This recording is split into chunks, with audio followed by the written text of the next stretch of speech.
Imaginez-vous être tellement obsédé par un rêve, par une ambition, que vous décidez de braver tous les obstacles qui se poseront sur votre chemin.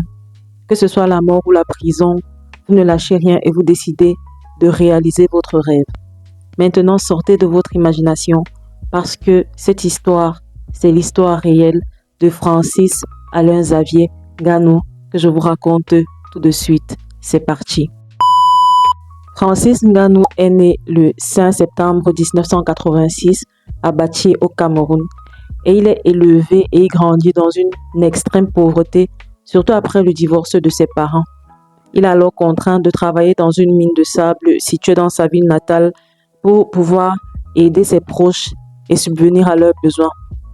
Cette activité avec le temps va construire sa force physique et sa force mentale. Malgré ces conditions de vie, Francis Ngannou nourrit un rêve depuis tout petit, devenir boxeur professionnel. Et son modèle ultime est le boxeur Mike Tyson, que tout le monde connaît évidemment. Mais pendant de nombreuses années, il est obligé de mettre son rêve de côté pour pouvoir continuer à aider ses proches et à subvenir en partie à leurs besoins.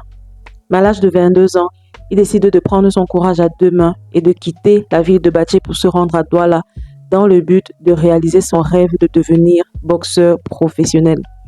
Cette période, ça a été une période assez difficile de sa vie parce que les gens ne comprenaient pas son ambition. Déjà que devenir athlète à 22 ans, c'est assez compliqué parce que c'est assez tardif. Là où d'autres athlètes de sa profession ont commencé beaucoup plus tôt. C'est la raison pour laquelle son entourage ne comprenait absolument pas son choix de carrière et limite on le décourageait parce qu'on estimait qu'il perdait son temps.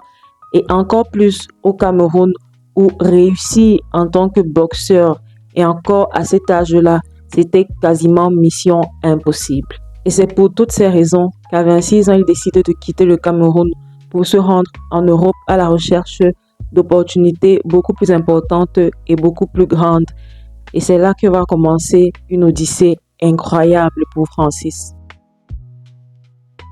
Francis Ngannou a quitté le Cameroun en 2012, déterminé de poursuivre son rêve de devenir boxeur.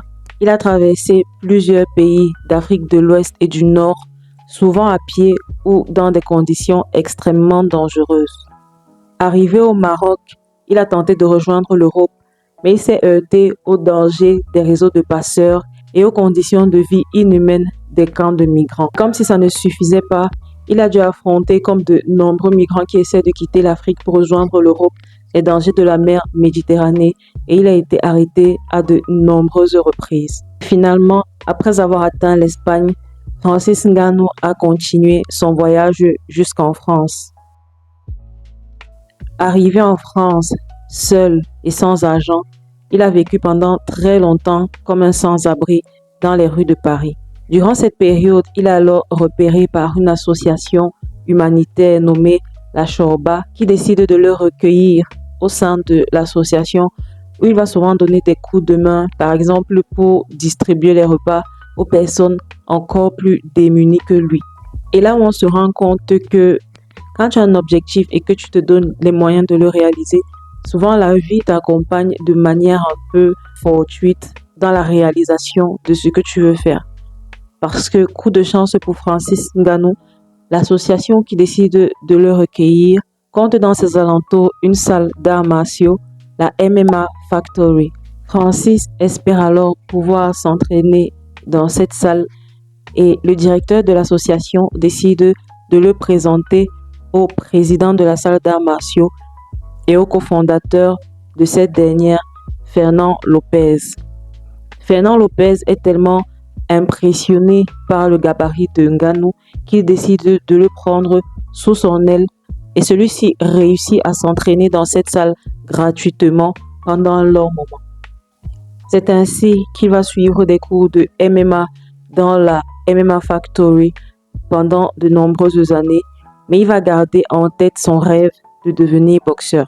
Fait très intéressant sur Francis Ngannou, c'est qu'il n'a jamais pris de cours de MMA, il ne s'est jamais entraîné en MMA, mais il apprend très très vite parce que c'est quelqu'un de très très discipliné et qu'il garde en tête de devenir le meilleur et d'arriver là où il rêvait d'arriver quand il a décidé de quitter le Cameroun. Arrivé en décembre 2015 à l'UFC, la plus grande organisation d'arts martiaux mixtes, grâce à sa puissance brute et à sa discipline, il s'impose à 6 reprises avant la limite de temps sans jamais connaître de défaite. C'est ainsi que grâce à son parcours sans faute, il obtient sa première chance de titre face à l'Américain Stipe Miocic en janvier 2018 et c'est là où il connaîtra sa première défaite. Malgré cette défaite, il ne se laisse pas décourager. Le gars a quand même bravé la mort et les eaux dangereuses de la mer Méditerranée. Donc il continue son parcours lentement et sûrement et reprend sa course au titre. C'est en mars 2021 qu'il va finalement remporter cette ceinture face au même adversaire qu'il avait battu précédemment. Après avoir défendu son titre contre son ancien partenaire d'entraînement Cyril Gane, Francis Ngannou prend une décision audacieuse pour la suite de sa carrière. C'est en janvier 2023 que Francis Ngannou décide de quitter l'UFC à cause de nombreux différends. Il souhaitait plus de liberté contractuelle, notamment la possibilité de participer à des combats de boxe en dehors de l'UFC. Mais en plus de ça, il voulait une meilleure rémunération et des droits sur ses combats, ce que l'UFC n'était pas prêt à lui offrir. C'est ainsi qu'il s'engage alors avec la PFL, la Professional Fighters League. Et en octobre 2023, pour son premier combat professionnel en boxe anglaise, il affronte Tyson Fury, le champion de la World Boxing Council des poids lourds. Et devinez qui a aidé Ngannou pendant sa préparation pour son combat contre Tyson Fury? Le seul et l'unique Mike Tyson. Le même Mike Tyson qui a donné à Ngannou l'envie de devenir boxeur. Franchement là, la boucle est bouclée. L'univers c'est le meilleur faiseur de bangers. Ce combat se déroulera à la Kingdom Arena à Riyad en Arabie Saoudite.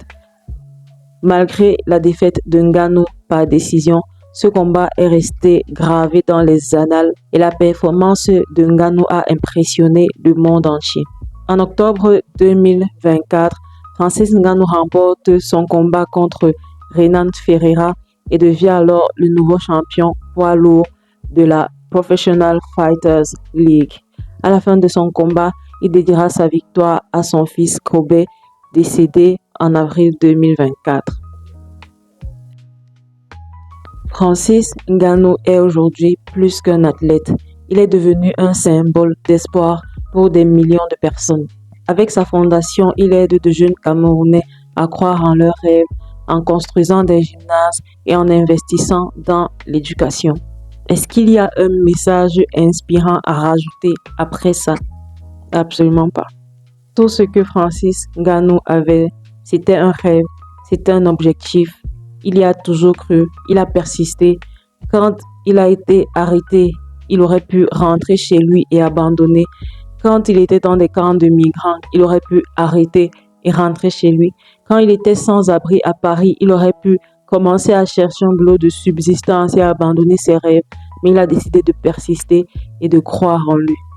Des modèles comme ça, on en a tous besoin. Les jours où notre parcours nous semble trop long, trop lent, trop ardu, pour pouvoir se dire si il l'a fait malgré toutes ces embûches, malgré tous ces problèmes, ça veut dire que avec un peu d'acharnement, je peux y arriver aussi. Et j'espère qu'à la fin de cette vidéo, c'est ce que vous vous direz et qu'un jour, je serai assise ici aussi à raconter l'une de vos histoires. Merci à tous d'avoir passé ce petit moment avec moi.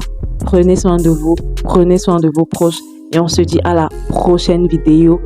Bye!